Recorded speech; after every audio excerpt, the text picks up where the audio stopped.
예, 안녕하세요. 부동산학개론 이제 기본 강좌, 제 23강을 진행하도록 하겠습니다.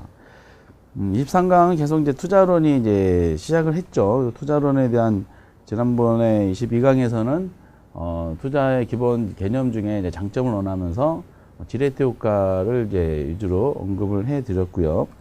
302페이지 보시면은 투자론의 기본적으로 투자 이론에서 기초적인 이제 기본적인 내용이라고 볼 수 있는 용어에 대한 설명이죠. 이 반드시 이제 출제가 된다라고 생각하시면 되실 것 같아요. 그게 이제 위험이라는 논리랑 수익이라는 논리가 이제 등장을 합니다.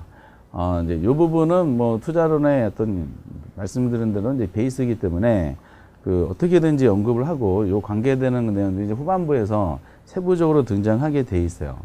타이틀이 이제 위험과 수익이라는 논리가 나오는데, 주제는 이제 이런 식으로 생각하시면 됩니다. 이제 위험이라는 논리가 나오면은 이게 뭐지? 라는 이제 개념이라는 논리가 이제 등장을 해요. 근데 위험에 대한 개념은 이제 재무관리상에서 뭐 이런 의미다라는 것은 이제 출제원들이 이제 보통 안다라고 가정을 하고, 그걸 확인하는 식으로 이제 출제되는 게 기본 모델인 것 같아요.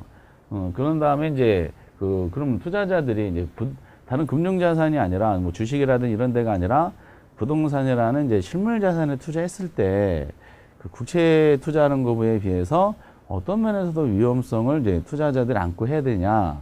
그럼 실물 자산에 투자했을 때 특별하게 고려해야 될 위험의 종류가 이제 등장을 하고요. 위험의 종류. 세 번째에 대한 논리는, 그래, 투자자들은 이런 위험이 있다라는 걸로 끝나는 것이 아니라 이걸 적극적으로 관리를 하게 돼 있어요. 그래서 이제 위험에 대한 이제 관리 방법, 이렇게 이제 이게 한 세트가 된다 생각하시면 됩니다.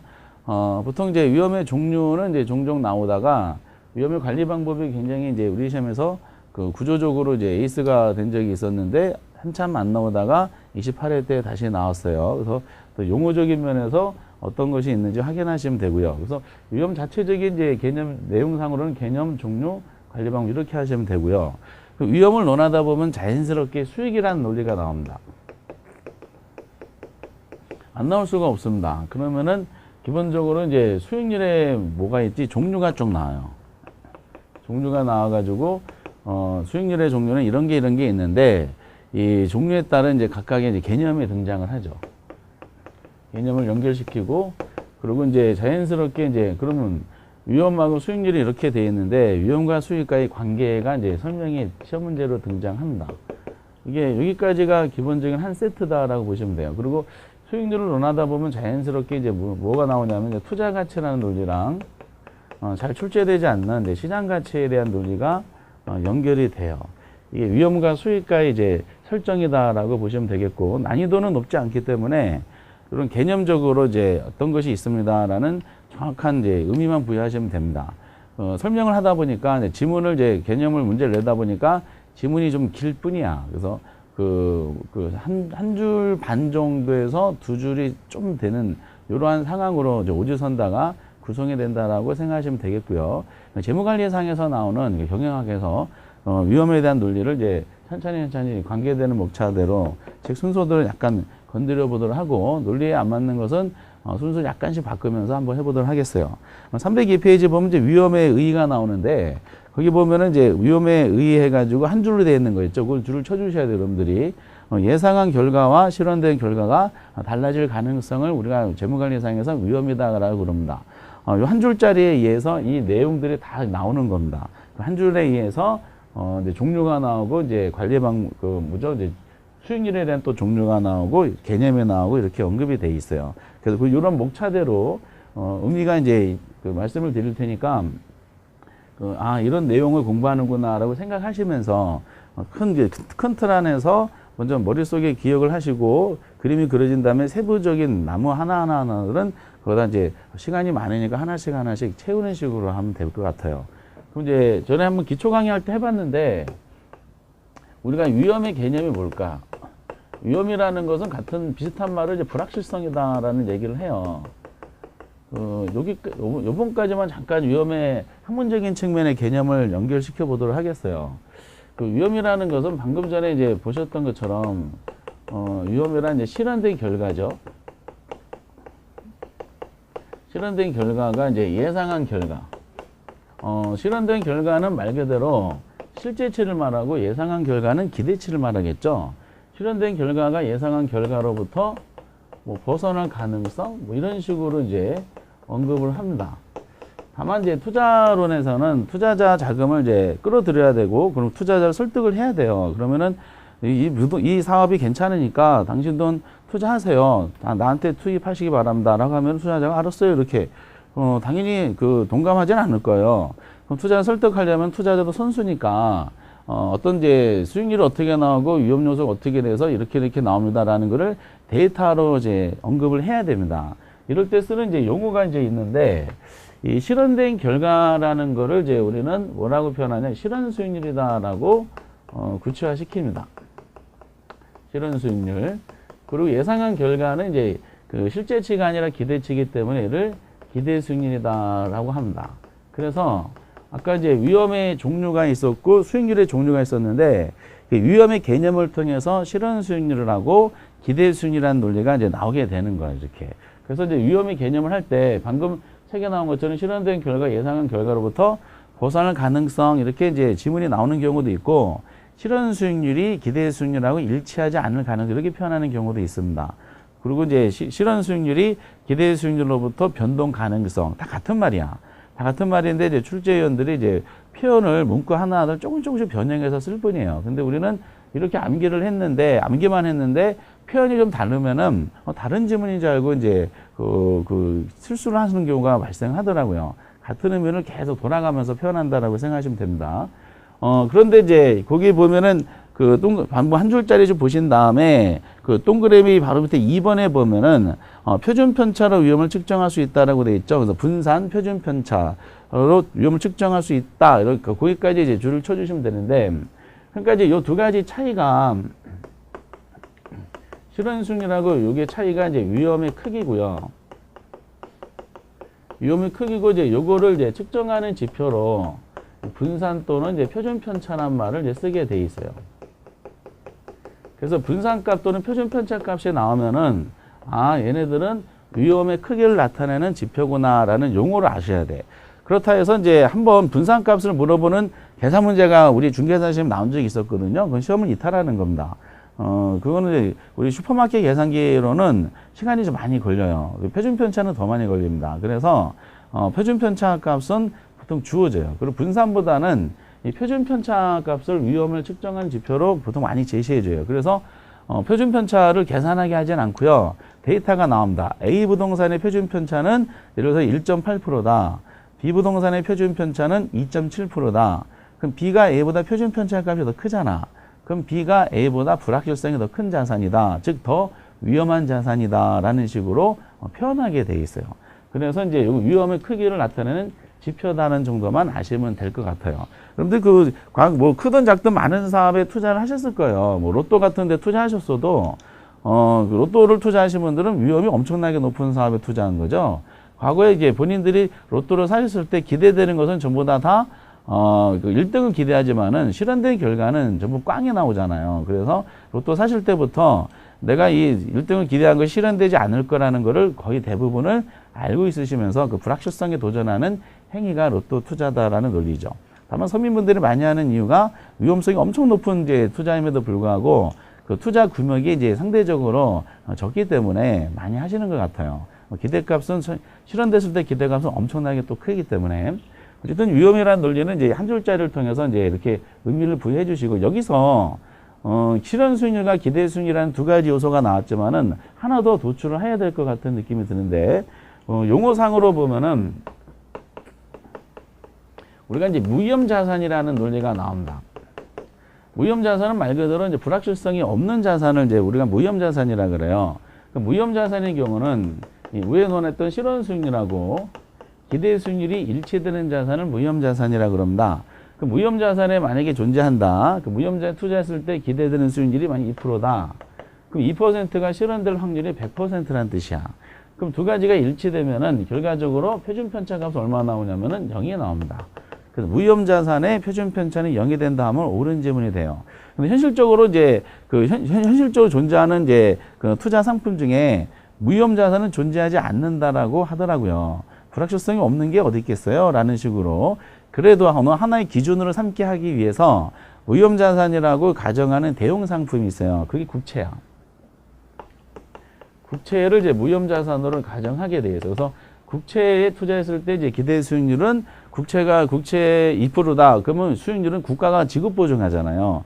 국가가 망하지 않는 한은 국채에 투자할 때 수익률은 확실하게 보장되는 게 아니냐. 그래서 국채를 기본적으로 무형자산의 대용 상품으로 제시해주고 있습니다. 그래서 여러분 기출문제에 보면은 이제 국채율 이렇게 언급이 되는 경우가 있어요. 그러면 이건 무형자산이 제시해주는 수익률이다라고 생각하시면 되고요. 근데 우리는 이제 국채에 투자하는 걸 의미하는 것이 아니라 부동산이라는 것에 투자하는 거죠. 그럼 위험자산의 논리가 나와요. 위험자산 위에 논했던 것처럼 실현 수익률하고 기대 수익률이 일치하지 않을 거에 대한 걱정하는 마음이 있는 자산이겠죠. 때문에 이제 위험자산의 표준 편차 값은 0보다 항상 큰 값이 나옵니다. 즉 플러스 값이 제시해줘요. 근데 이제 위험자산에 대한 논리는 경영학에서는 주식으로 가정하고 분석하지만은 부동산학에서는 부동산을 가정하고 내용을 전개하게 돼 있어요. 그래서 이제 국채에 제시했을 때의 수익률 그리고 부동산이 제시했을 때 수익률은 불확실성이 아니냐. 근데 우리가 논하는 것은 여기에 투자하는 걸 논하는 거거든요. 여기에 이제 부동산에 투자하는 투자자가 있어요. 투자자가 만약에 10억이라는 현금 자산을 부동산에 투자하고 싶다. 그럼 10억 원의 현금을 포기해야 되잖아요. 그럼 이 사람이 이제 투자자도 선수니까 그냥 막 투자를 하지 않겠지. 따질 거 아니야. 그러면은 자기한테 이 부동산을 팔고자 하는 사람한테 요구하는 게 있어요. 즉 투자자가 투자할 때 요구하는 수익률이 나옵니다. 그래서 여기 또 하나의 수익률이 등장해서 이게 무슨 수익이 나와요? 요구 수익이라는 내용이 나옵니다. 그럼 투자자가 이제 그 부동산을 파는 사람한테 요구할 때 기본적으로 두 가지를 요구한다는 것이 본문에 나올 거예요. 당연히 어떤 걸 요구하냐면 이 사람은 투자자는 10억이라는 돈을 여기에 투자하려고 그랬잖아요. 근데 이 사람은 굳이 불확실성이 있는 부동산에 투자하지 않아도 됐었어요. 어디에 투자해도 돼요? 국채에 10억 원을 투자하면은 국채가 제시해준 수익률을 확실하게 얻을 수 있는 가능성이 있었어요. 그래서 투자자는 이거를 포기한 거야. 포기하고 와서 국채에 투자해서 2% 수익률 확실하게 얻을 수 있었음에도 불구하고 그걸 포기하고 당신 사업에 투자를 할 것이다. 라는 얘기를 투자자 부동산을 파는 사람한테 할 것이냐? 하겠지. 그러면은 이제 부동산 파는 사람은 투자자는 요구할 거예요. 내가 포기하고 온 국채가 제시한 수익률보다 최소한 더 달라 그러겠어요? 덜 달라 그러겠어요? 최소한 더 달라 그러겠지. 그래서 이거를 무위험자산에 투자했을 때 예상되는 기대 수익률이라고 해서 이거를 무위험률이라고 그럽니다. 그래서 본문에 보면 무위험률이란 말이 나올 겁니다. 이렇게. 그럼 여기 이거보다 더 달라 그럴 거야. 뭐만큼 더 달라 그러냐면은 분명히 부동산은 국채보다 더 위험한 자산이 아니냐, 불확실성이 있는 자산이 아니냐, 실현되지 않을 수도 있지 않느냐라는 걸 이제 자꾸 따지겠죠. 그럼 내가 이제 국채보다 더 위험한 거니까, 내가 이제 위험을 안고 투자해야 되니까, 내가 안고 투자해야 될 위험에 대한 보상을 당연히 나한테 보장해줘야 되지 않느냐라고 상대방한테 요구하겠죠. 당연할 거야. 위험 만회를 시키면 일당을 더 받는 거랑 똑같아요. 그럼 위험에 대한 보상을 어디에다 더 달라는 거예요? 여기에다 더 달라라는 거죠. 그래서 위험에 대한 보상을 더 달라 그래서 이거를 위험 할증이란 말로 일반적으로 쓰게 돼 있어요. 그래서 여기까지가 이제 위험이라는 한 줄짜리를 통해서 앞으로 위험과 수익과의 관계에 쓰는 용어들이 나온 거죠. 개념 자체를 그대로 알아두신 다음에 내용상으로 이제 실현 수익률하고 기대 수익률이 나왔고 그 위험을 측정하는 지표가 분산 또는 표준 편차란 말을 활용한다. 그리고 이제 무위험 자산을 대용할 때 국채란 말이 이제 왜 나오느냐? 이 가정입니다. 상정한 거야. 그리고 이제 부동산에 투자하는 걸 논하는데 분명히 위험한 자산이다. 그러다 보니까 위험한 투자했을 때 투자 요구순위란 말이 요 하나도 또 나왔었고 요구순위 구성 요소가 왜 두 가지로 되어 있느냐라는 것도 이 논리에 의해서 나오는 거죠. 위험한 자산을 선택하는 사람은 무위험 자산에 투자했을 때 보장해달라 요구하는 수익률보다 더 달라 그런 거니까 기본에다가 플러스 알파를 요구하는 논리가 아니냐.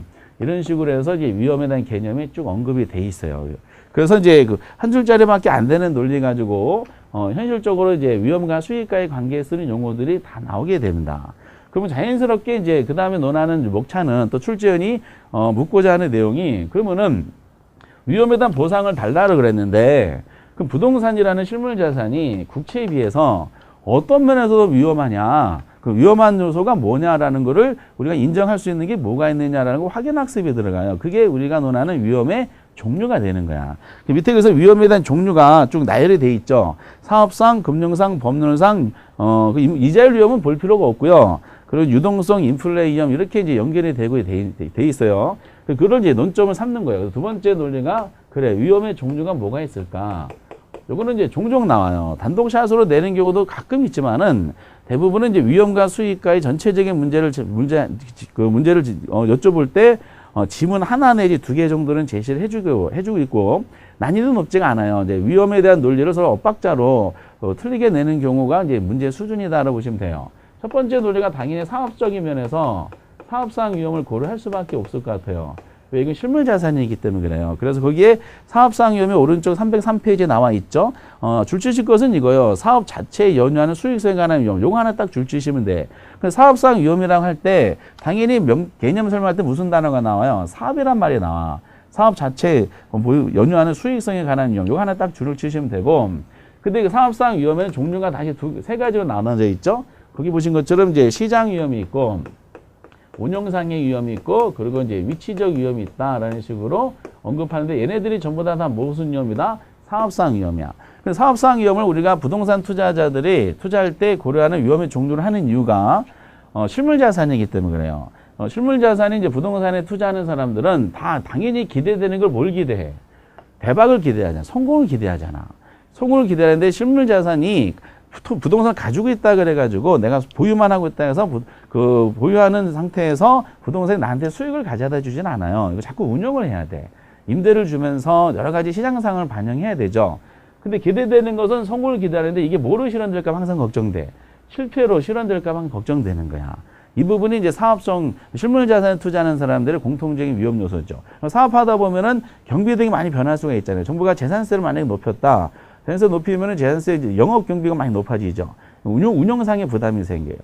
요즘에 이슈가 된 최저임금이 많이 높아졌다. 임금이 높아지면은 이제 관리자한테 인건비가 많이 나가니까 운영상의 경비가 좀 수익성의 문제가 생기겠죠. 그래서 이제 그 논리가 이제 운영상의 위험이다라는 논리가 나오고, 그리고 이제 경기가 안 좋으면은 결국 임대가 안 되잖아요. 그래서 시장 위험도 마찬가지고, 부동산은 그리고 이제 부동산도 위치가 고정이 돼 있잖아요. 그래서 입지를 잘못 선택하면 또 수익성이 악화되는 문제가 발생해. 이게 전부 다 사업을 영위하는 과정에 고려되는 건데, 이거를 왜 이제 인정할까 봤더니 국채 있죠. 항상 국채에 비해 더하는 거니까, 국채라는 것은 사업상 위험을 고려하지 않아요. 왜? 채권이기 때문에 국가가 지급하는 채권이라서 국채를 사놓으면은 알아서 이자가 들어오는 겁니다. 그래서 운영할 필요도 없고 입지적인 문제를 고려할 필요 없고 시장 상황에 걱정할 필요도 없어요. 그래서 사업적인 면에서 실물 자산인 경우에 국채에 비해서는 분명히 이런 면에서 위험성이 더 크지 않느냐? 그래 인정하겠다. 그래서 사업상 위험을 부동산 투자의 위험으로 인정하자. 그래서 시험에 나오는 겁니다. 그래서 이런 부분들을 이제 개념 보시고, 두 번째는 금융상 위험이 있겠죠. 금융상 위험은 이제 제일 종종 나왔던 내용이죠. 거기 보면 부채 비율이 높아질수록 부담해야 될 위험도 커진다. 그래서 채무 불이행 가능 높아진다. 이거 금융적 위험이다라는 설명이 쭉 돼 있어요. 금융과 관련된 내용이 나와요. 그래서 덩달아서 만약에 이거 동그라미 이게 다 기출문제만 집어넣고 있는데 100% 자기 자본까지 투자하면 금융적 위험을 고려할 필요가 없을 거예요. 당연할 겁니다.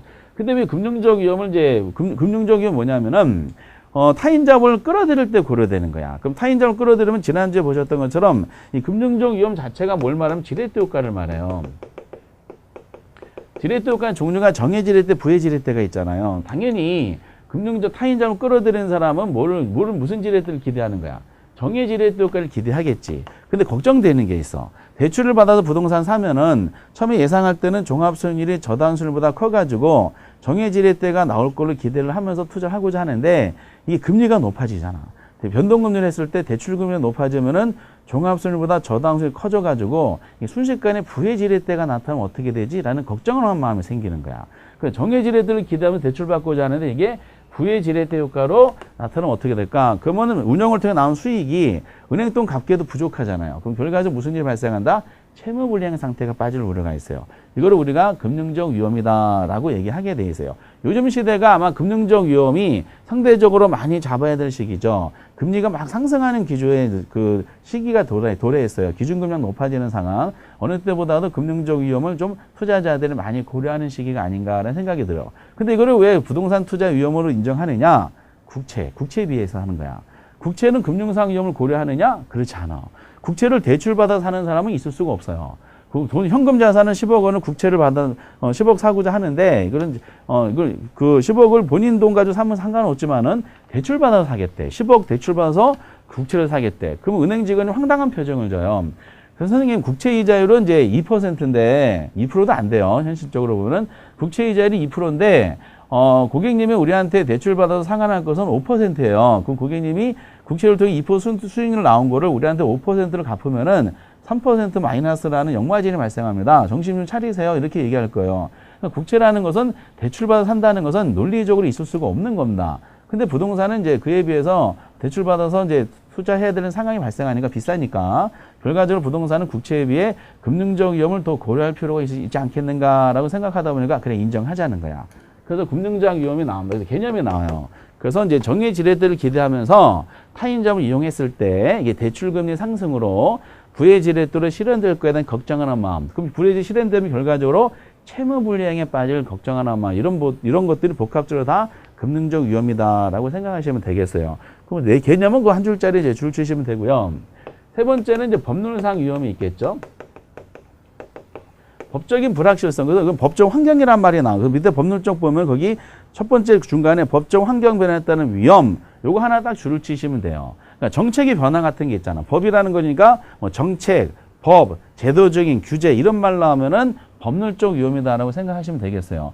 근데 기존에 이런 빌딩 같은 거를 구매하는 분들은 법적인 위험에 대해서 그렇게 신경을 많이 안 쓰더라고요. 부동산 투자자들이 법적인 위험에 대해 신경을 좀 많이 쓰는 경우가 토지 투자하는 사람들이 그래요.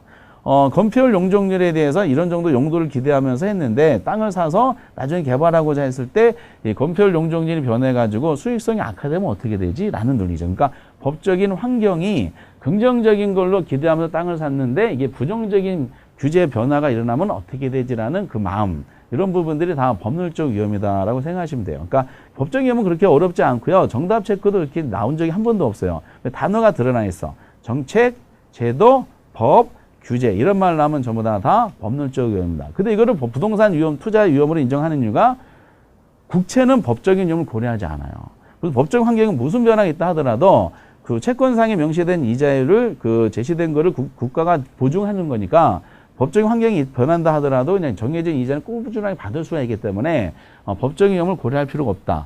그럼 국채에 비해서 부동산은 그래 법률적 위험도 어느 정도 인정하자. 그래서 요거를 하나 잡은 거지. 아마 개념상으로 제일 많이 나온 게 그 책에 이제 다음 304페이지 보시면은 거기 이제 이자 위험은 보실 필요 없고요. 금융적 위험과 이제 동일한 내용이니까 보실 필요 없고 그 유동성 위험이 제일 많이 나왔어요. 유동성 위험은 두 번째 줄에 줄칠 것이 있죠. 투자 부동산이 현금으로 전환하는 과정에서 발생한 시장의 손실 가능성 여기까지가 딱 줄을 치시면 돼요. 그러니까 유동성 위험이란 말이 나왔는데 유동성이란 말은 무슨 뜻이냐면 현금화란 뜻이야. 그럼 투자자들이 부동산 실물자산 투자하는 사람들은 투자 분석할 때부터 어떤 생각하냐? 즉 내가 살 때부터 팔 거를 염두에 두고 투자 분석하게 돼 있어요. 투자자들은 항상 매입한 부동산 끝까지 이게 부동산이 없어질 때까지 보유한다 그런 생각 절대로 안 해요. 몇 년 동안 이제 소득이득을 얻고 나중에 적정한 시기에 그걸 판다는 걸 염두에. 그러니까 살 때부터 팔 거를 염두에 두고 타당성 분석하게 돼 있어요. 근데 여기서 이제 고민되는 게 있어요. 내가 얼마 주고 샀는데 나중에 팔어. 팔 때 다시 실물자산 내보내고 현금자산 다시 내가 가져와야 되잖아. 근데 팔 때 손해보면 어떻게 될까라는 걱정하는 마음이 있어. 그거를 우리가 뭐라 그러냐? 유동성 위험이다라고 얘기합니다. 현금화 시킨다는 거. 그래서 개념상으로 어떻게 되냐면 거기 나왔죠. 실물자산을 이제 부동산 투자자가 말 그대로 실물자산 부동산 산 거야. 나중에 팔아야 돼. 그럼 팔 때 무슨 자산으로 바뀌어? 현금자산으로 바뀌지. 즉 실물자산을 현금자산으로 전환하고자 할 때 이게 뭐죠? 손해보면 팔면 어떻게 될까? 시장 가치의 손실 가능성 이렇게 이제 표현하게 돼 있어요. 그래서 이제 부동산에 투자하는 사람들이 어떤 사람 고민을 하죠. 아파트를 사야 돼? 아니면 빌라를 사야 돼? 가격은 똑같은데 평수가 아파트는 28평이고 빌라는 30평이다. 그럼 상당수 분들이 이제 아파트를 사라라는 얘기를 많이 하세요. 왜 그러냐? 왜 그래? 물었더니 나중에 빌라는 팔 때 재값을 못 받을 수가 있어. 그 대화 과정에서 빌라를 사지 말고 아파트를 사고 빌라를 이제 사지 말아야 되는 근거를 제시해주면서 언급한 위험이 당연한 유동성 위험입니다. 나중에 팔 때 손해볼 가능성이 있을 수도 있다라는 식으로 언급하는 겁니다. 그 투자자들은 관념상으로 이 용어를 안 쓴다 하더라도 이 유동성 위험이라는 거를 인식하면서 서민분들도 일반인분들도 계속 생각을 하게 돼 있어요. 다시 유동성 위험이라는 것은 취득한 실물 자산을 다시 처분을 통해 현금화시킬 때 시장 가치 손실 가능성, 즉 손해보면 어떻게 될까라는 걱정하는 마음이야. 보통 요 개념을 할 때 이제 금융적 위험이다, 사업적 위험이다 연결시켜서 개념을 엇박자를 내는 경우가 있어요. 근데 이거를 인정하는 이유가 국채는요 유동성 위험을 생각하지 않아요. 팔 때 손해본다는 생각하지 않아. 만약에 10억짜리 샀다. 이게 이제 5년 만기다. 그러면 5년 동안에 꾸준하게 이자를 받은 다음에 5년에 그 돈을 다시 돌려주게 돼 있어요. 채권이니까. 그래서 이제 나중에 이제 그 투자한 돈 10억이 나중에 5억으로 줄어든다. 그런 생각 할 필요가 없어. 그래서 국채에 비해서는 부동산이라는 자산이 유동성 면에서 좀 더 불확실성이 있구나. 그래, 이거를 인정하자.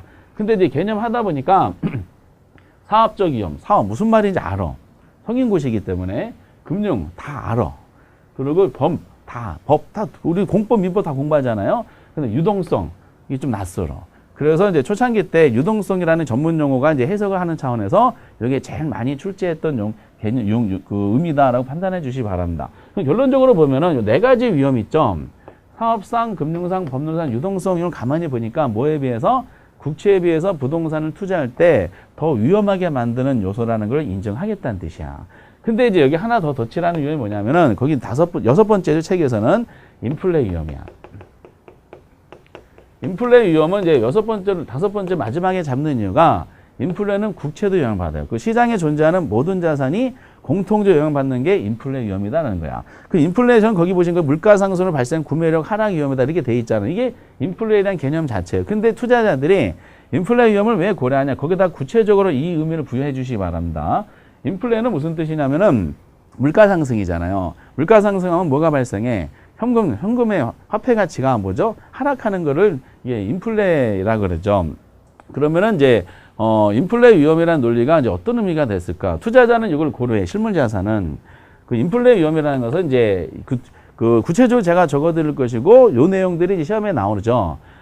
인플레이션은 두 가지 인플레이션이 있어요. 예상한 인플레이션이 있고 예상치 못한 인플레이션이 있어. 근데 투자자들은 투자 분석을 할 때 예상한 인플레이션을 신경 쓰지 않아요. 왜냐? 1년 동안 몇 %가 예상이 된다, 인플레이션이.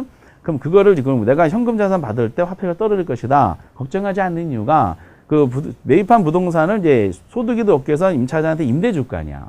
임대를 주면은 임대료에 예상한 인플레이션이 반영이 돼 있어. 예상한 인플레이션을 투자자가 본인이 부담하는 것이 아니라 임차인한테 이거를 전가시키게 돼 있어요. 그럼 투자자가 걱정되는 게 뭐냐면 예상치 못한 인플레이션이야. 예상하지 못한 인플레이션 임대료 책정할 때 전가를 못 시켰죠. 그 예상치 못한 인플레이션이 발생했다 하더라도 또 전가를 못 시켜. 왜? 임대 계약은 정해졌어요. 2년이라는 임대차 기간 동안에 시장에 어떤 인플레이션이 충격을 줬다 하더라도 예상치 못한 인플레이션 충격 줬다 하더라도 임차인이 전가를 못 시킵니다. 그러면 예상치 못한 인플레이션은 투자자인 임대인이 부담을 해야 돼. 그럼 다달이 받는 임대료 있죠. 현금으로 받잖아요. 실질 가치 점점 떨어질 우려가 생겨요. 그래서 인플레 위험이라는 것은 다른 게 아니라 예상치 못한 인플레이션이야. 예상하지 못한 인플레이션을 인하여 임대할 때 투자자들이 뭐죠? 이제 예상치 못한 인플레이션을 인하여 실질적인 임대 수익률이 저하될 가능성. 요거를 우리는 인플레 위험이다라고 그 개념에다가 이거 추가적으로 첨가하셔야 돼요. 이런 논리죠. 그래서 이제 투자자들은 정부 통계 자료가 과거에 우리나라가 10년 동안에 그 인플레이션이 부동산 2%가 발생했다. 그럼 예상할 거 아니에요. 10년 동안 2%가 발생하면 앞으로도 2%가 추정이 될 거 아니에요. 근데 이제 예상치 못한 인플레이 발생할까봐 정부 통계보다 좀 더 인플레를 더 잡고 이걸 임차인한테 전가시켜요. 그러니까 예상치 못한 것도 반영해서 임차인을 전가시킨다는 거야. 그 과정 중에 인플레이션 해칭 기능이 생겨요. 이게 투자의 장점으로 제시하고 있는 내용이다라고 보시면 되겠어요. 근데 이제 그 국채도 다달이 이제 만약 5년짜리 국채다. 그럼 현금자산 받잖아요. 근데 인플레이션 영향을 받을 수밖에 없어. 그래서 이제 인플레이션은 그 모든 자산의 공통적인 위험 요소다. 그래서 앞에 네 가지 사금법 유는 실물 자산은 부동산은 특별히 고려되는 위험이고 인플레이션은 공통적인 위험 요소다라고 이제 구분을 해주셔야 되고요. 이런 개념들이 종종 나온다라고 생각하시면 되겠어요. 책에 잘 정리가 되어 있기 때문에 책에 방금 보시라는 줄치시라는 거 약간 언급하시고 내용들이 이런 의미다라고 이제 좀 총감만 하시면 되실 것 같아요. 그래서 이제 이게 위험에 대한 종류를 언급했고요. 그러면 이제 이런 종류가 있으니까 그 다음에는 이제 수익률에 대한 논리가 나와야 돼. 지금 위험의 개념을 통해서 요구 수익률, 실현 수익률, 기대 수익률 세 가지 수익률을 언급했잖아요. 얘네들은 어떤 의미가 있는지를 확인 학습이 들어가야 돼요. 또 자주 나오죠. 그래서 밑에 304페이지에 보면 책 순서대로 한다 그러면은 수익률의 종류가 여기 세 가지가 되어 있어요. 투자에 따른 수익률에는 기대 수익률, 요구 수익률, 실현 수익률이 되어 있어요.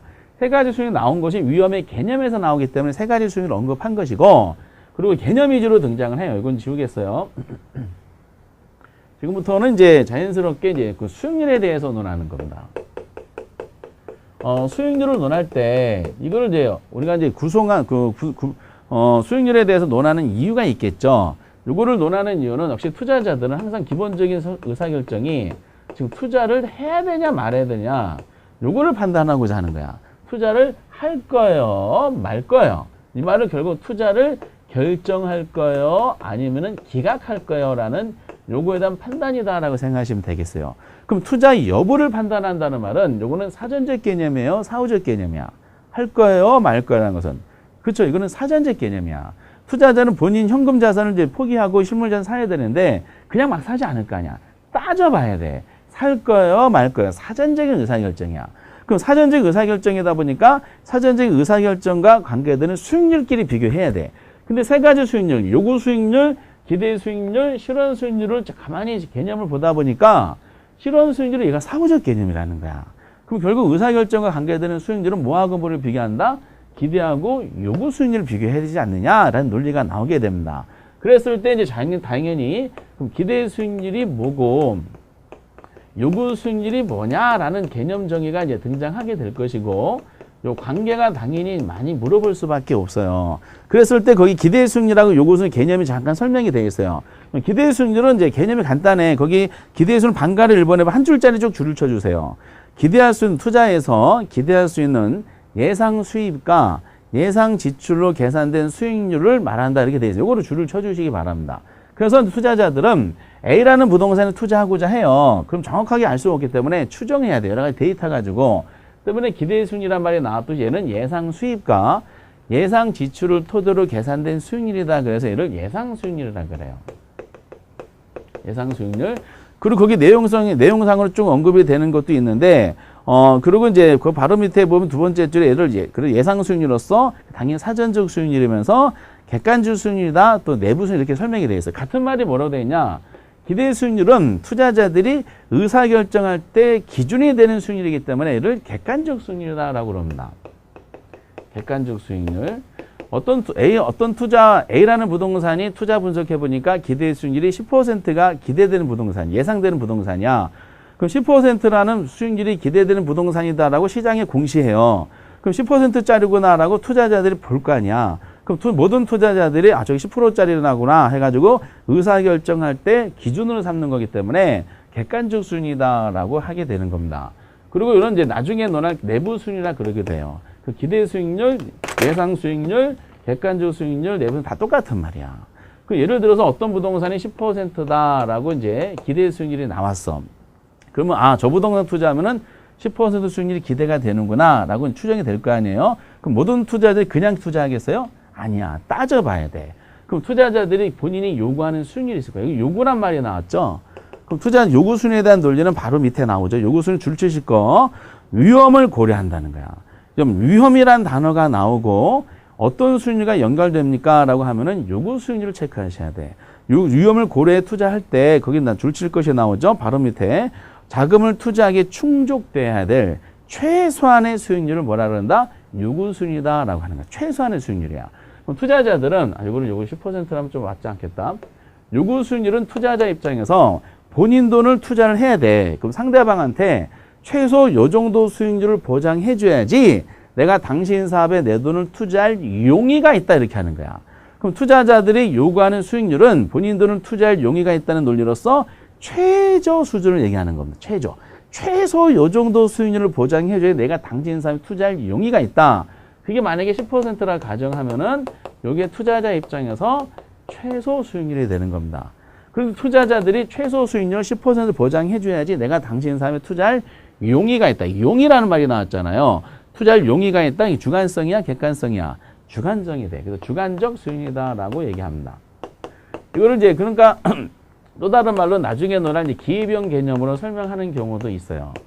그래서 투자자들이 최소 10% 수익률을 보장해주면은 투자할 용의가 있다 했는데 투자자가 투자하고자 하는 부동산을 분석해보니까 기대 수익률이 12%가 기대가 되는 거야.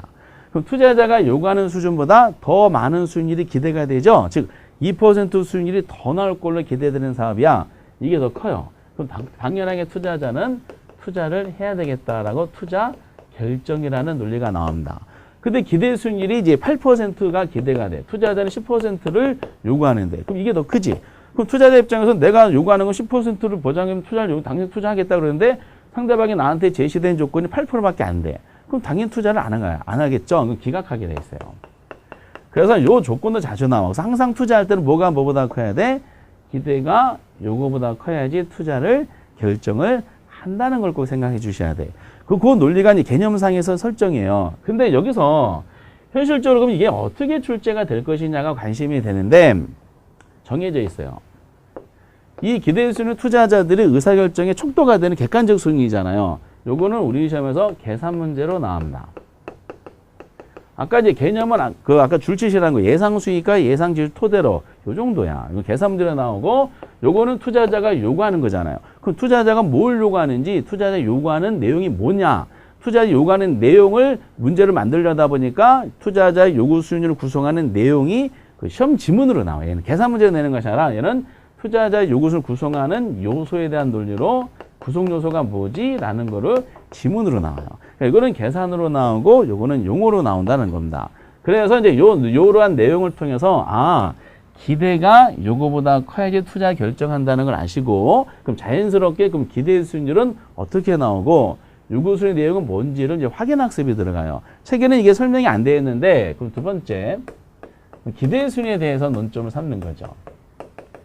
여러분 기대 수익의 공식이 어떻게 되어 있냐면 수익률이잖아요. 그럼 수익하고 수익률은 다르죠? 수익은 절대적인 금액이고 수익률은 상대적인 비율이야. 그럼 수익률을 구하려면 항상 수익이라는 것이 알아야 돼. 그 어떤 공식이 나오면 공식을 막 암기하려지 마시고 공식에서 명칭이 나온 것이고 그 명칭에서 공식이 도출되는 거예요. 그럼 기대 수익이라는 공식 여러분들이 만들어 보시면 돼. 그럼 기대 수익률이니까 분수가 나오고요. 투입 대비 산출의 논리가 나오죠. 예상 지출과 예상 수입. 그럼 무슨 수익이냐? 이게 기대 수익을 여기다 갖다 놓으시면 돼. 기대 수익을 여기다 갖다 놓으시고 이만한 수익을 얻기 위해서 투자한 돈이 있어야 되죠. 밑에다가 투자액을 갖다 놓으시면 돼. 총투자겠어요, 이거는. 다만 총투자액인데 투자액이 만약에 10억이다. 이 말은 부동산 가격이 10억짜리. 여기다가 부동산 가격을 또 갖다 놓으시면 돼. 그러니까 부동산 가격하고 총투자액은 같은 말이다. 부동산이 10억짜리야. 얼마가 투자액이 필요해요? 10억이라는 자산이 필요하지. 그래서 이제 투자액하고 부동산 가격은 같은 말이다. 그런데 문제는 이 투자액은 얼마인지가 문제상에서 제시를 해줘요. 얼마짜리다 제시해줘. 근데 기대 수익을 정확하게 얼마인지 판단할 수가 없을 거 아니에요. 우리 시험은 그래서 요거는 제시해주고 이 기대 수익을 구하게 해서 내용상으로 기대 수익률이 얼마인지를 판단하는 것이 기대 수익률에 대한 기본적인 계산 문제가 되는 겁니다. 예를 들어 가지고 투자자가 A라는 부동산이 있다. A 부동산을 투자하고자 하는데 투자자 갑돌의 입장에서는 이 돈이 약 10억 정도가 현금 자산을 투자해야 돼. 이 사람은 고민할 거야. 이걸 내가 투자를 해야 되냐 말아야 되냐. 그럼 투자 금액 10억 원은 결정이 돼 있는 상태잖아요. 그럼 투자 금액 이제 부동산 가격분의 기대 수익이 이제 뭐다? 기대 수익률이야. 그럼 가격은 10억 원 결정됐는데 이 수익이 얼마인지를 정확하게 알 수가 없는 거예요. 그럼 요 금액에 대해서 출제인들이 뭐냐면은 데이터를 제시해줘요. 그럼 투자자들은 이게 기대 수익률이 예상 수익이잖아.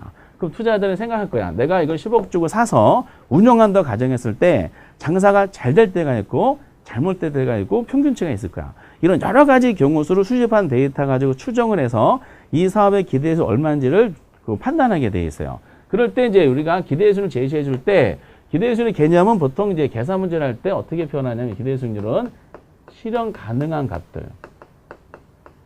간단하게 하면 실현 가능한 값들의 가중평균치로 계산하는 것이 보통 기대 수익률을 계산하는 내용입니다.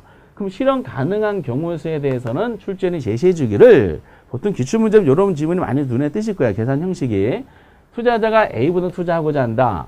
그럼 수익을 운영할 때 경제환경 변수가 제시해줘요. 경제환경 변수는 보통 세 가지를 제시해 주는 게 일반적인 관행이야. 장사가 잘 됐을 때, 호황일 때. 이걸 낙관적일 때라고 보통 제시해 주고, 그리고 평균치일 때, 보통일 때, 또는 이걸 정상적일 때라고 제시를 해줘요. 그리고 아주 불황일 때, 장사가 안 됐을 때, 비관적일 때라고 또 제시해줘. 이렇게 실현 가능한 경우를 세 가지 제시해 준 다음에 여기에 대한 값들이 또 제시해줘. 값들을 뭘로 제시하냐? 두 가지로 제시해줘. 수익으로 제시할 때도 있고 또는 수익률로 제시할 때도 있어. 수익으로 제시할 때는 금액으로 제시해주고 수익률을 제시할 때는 퍼센트로 제시해줘요. 한번 가정해 볼까요? 투자한 돈 10억인데 10억짜리 투자에 내가 장사가 잘 될 때 추정해 보니까 약 2억 정도 수익이 나올 걸로 추정이 되더라. 근데 보통일 때는 한 1억 정도 나올 걸로 추정이 되더라. 불황일 때 보니까 장사가 안 될 때 한 5천만 원 정도 손실을 볼 걸로 예상되더라. 이 데이터는 출제원이 제시해 주는 거니까 걱정하실 필요는 없어요. 그리고 이 실현 가능한 값들을 가정평균치로 확률값이 제시해줘. 그럼 확률값이 제시해 주기를 호황일 때를 조사해 보니까 약 50% 정도 나올 걸로 추정이 된다. 보통일 때는 30%가 될 거 추정된다. 불황일 때는 이거 몇 퍼센트겠어요? 그쵸? 20%가 되겠지. 이거 다 경우 합치면 100%가 나와야 되니까 요 데이터도 가중치로서 데이터도 누가 제시해줘? 출제원이 제시해줘. 우리는 이렇게 데이터가 나오면은 투자 금액도 제시해주고 기대 수익만 계산하시면 돼. 그럼 가중평균의 합이니까 호황일 때가 2억이잖아. 그럼 여기다가 확률 50% 곱해. 그럼 얼마 나와요? 1억. 아, 호황일 때 기대값은 1억이구나. 그 보통일 때 1억에 30% 곱해버려. 그럼 뭐죠? 아, 3천만 원이겠구나. 저희들이 해야 될 요것만 하시면 돼. 그 마이너스 5천원 손실 볼 수도 있구나. 최악의 경우에. 따져보니까 이게 20%래. 그 마이너스 1,000만 원 정도가 추정이 되겠죠. 이걸 전부 다 합하는 거야. 합하면 전부 다 1억에다가 3천 더하고 마이너스 1,000 더하면 얼마 나와요? 1억 2천이 추정되고 이렇게 나온 숫자를 여기다가 집어넣으면 돼. 1억 2천만 원을 집어넣으면은 아, 이 부동산에 내가 10억 정도 투자하면은 좋을 때, 나쁠 때, 보통일 때를 다 고려한다 하더라도 기대값이 1억 2천만 원이 산출이 될 걸로 기대가 되는구나. 그럼 여기다 1억 원을 10억 원을 나누면은 이 상품의 기대에서 몇 %다? 아, 12% 정도가 나올 걸로 추정되는 사업이구나. 라는 거를 하는 거죠. 이때 저희들이 해야 될 일은 데이터 나왔을 때에 요 하나하나를 계산해서 여기다가 데이터를 집어넣고 투자금 나누기만, 요거만 하시면 돼. 그 수익으로 제시할 때 금액이 나오지만은 수익률로 제시해 주는 게 더 많은 것 같아요. 그럼 이걸 데이터를 다 계산해 주는 거야. 그럼 10억에 만약 2억이다. 그러면 수익률을 몇 프로 제시해야 된다는 뜻이야? 20%가 제시해주고 10억에 1억이 기대된다. 보통일 때는 10%가 제시해주고 10억에 마이너스 5천이 되면 마이너스 5%가 손실 본다는 뜻이잖아. 퍼센트로 제시해도 마찬가지. 이것도 똑같이 곱하면 돼. 그럼 20% 곱하기 50% 하면 몇 %죠? 10%. 10% 곱하기 30% 하면 몇 %야? 3%. 마이너스 5% 곱하기 20% 하면은 마이너스 1%가 되잖아요. 이건 바로 아까 나눌 필요 없이 이건 바로 12%가 계산이 됩니다. 출제는 저희를 배려해가지고 금액으로 주어지면 나중에 투자금을 나눠야 된다는 수고스러움을 버리기 위해서 데이터로 내는 게 일반적이더라고요. 그럼 수익률과 확률을 곱하면은 바로 수익률이 계산이 되기 때문에 그렇습니다. 그럼 투자자는 이런 식으로 나왔던 부동산이 있다 가정했을 때, 아, A 부동산은 12% 수익률이 기대가 되는 상품이구나. 10억 투자하면 15%가 수익이 예상이 되는구나. 라고 판단이 된 거예요. 그럼 투자자는 10억 원이라는 현금 자산을 그러면 12% 기대되는 사람이 투자하겠어요? 아니지. 따져봐야 되지. 뭘 따져봐야 돼? 이 기대 수익률이 과연 실현이 될까라는 거를 따져봐야 돼. 그럼 뭐를 분석한다는 거야? 위험 요소를 고려한다는 뜻이야. 그럼 위험 요소를 고려하면은 위험 요소 하나하나를 반영해가지고 투자자들이 최소 이 정도 수익률을 보장할 수 있는 수익률이 아니냐 따져봐야 돼. 그걸 뭘 조사한다? 요구 수익률을 조사해봐야 돼요. 그 요구 수익률에 대한 논리가 그래서 밑에 언급이 되고 있어요. 그 요구 수익률에 대한 논리가 언급하면서 오른쪽에 보면은 305페이지에서 박스가 쳐 있어요. 요구 수익률은 무위험률 플러스 위험할증률 플러스 인플레 보선 이렇게 나오잖아요. 요거를 이제 정리를 한번 해보도록 하겠어요. 요즘에 계속해서 요구 수익률에 대한 논리가 밑에 있는 지문들이 그대로 출제가 돼요. 출제를 많이 하다 보니까 현실적으로 여기서 지문이 제일 많은 것 같아. 그러면은 기대 수익률 나왔어. 그럼 투자자들이 그 요구 수익률을 어떻게 결정하는지 그 내용에 대해서 조금만 쉬었다가 다음 단계에서 한번 잠깐 언급해 보도록 하겠습니다. 여기까지 한번 잡아왔어요. 그러면 이번 시간에는 뭘 잡았어요? 23강에서 기초를 잡기 위해서 한 건데 기초 수업에다 이렇게 좀 자세히 해봤는데 위험이란 개념을 아셔라. 위험의 개념을 통해서 실현 수익률, 기대 수익률, 요구 수익률이 나온다. 이 용어가 그냥 나온 게 아니다. 그리고 위험을 측정 지표를 앞으로 분산 표준 편차란 말을 많이 활용이 될 거다. 위험을 나타내는 측정 지표다. 근데 부동산에 투자하는 사람들이 수익률을 요구할 때 본인들이 고려하는 위험 요소가 있다. 위험 요소가 사금법 유인이 나오는데 이 위험들이 그냥 나온 것이 아니라 뭐에 비해서 무위험 자산인 국채에 비해서 위험 자산인 부동산에 투자했을 때 투자자들이 더 고려해야 될 위험 요소가 뭐가 있는가를 학자들이 제시해 보니까 이런 위험들을 인정해 보자는 거야. 인정해 보자. 이런 요소가 나왔으면 투자자들은 이제 이걸 가지고 투자 여부를 판단할 때 수익률이라는 요소가 이제 위험에서 나왔는데 항상 뭐하고만 비교한다. 기대 수익률하고 요거 두 가지 가지고 투자 여부를 판단하고 기대 수익률은 계산 문제로 이런 데이터가 나오면서 우리는 푸시기만 하면 되고 이제는 이제 기대 수익률이 과연 이렇게 나왔으면 투자를 할 것인지 안 할 것인지를 판단하는 요구 수익률에 대한 내용이 뭔지 그것만 완성하면은 기대 요구의 관계를 통해서 29회 때 나오는 기본적인 문제를 맞출 수가 있다라는 겁니다. 그래서 요구 수익률하고 나머지 후반부에 대한 논리는 다음 시간에 한번 살펴보도록 하겠습니다. 근데 이제 투자는 굉장히 어렵기 때문에 용어 하나하나의 의미를 잘 부여해 주시고 의미를 이해를 해 주면서 조금씩 이제 첨가하는 식으로 공부를 해 주시기 부탁드리겠고 구체적인 사항은 더 다음 시간에 보도록 하겠습니다. 여러분들 수고하셨습니다. 감사합니다.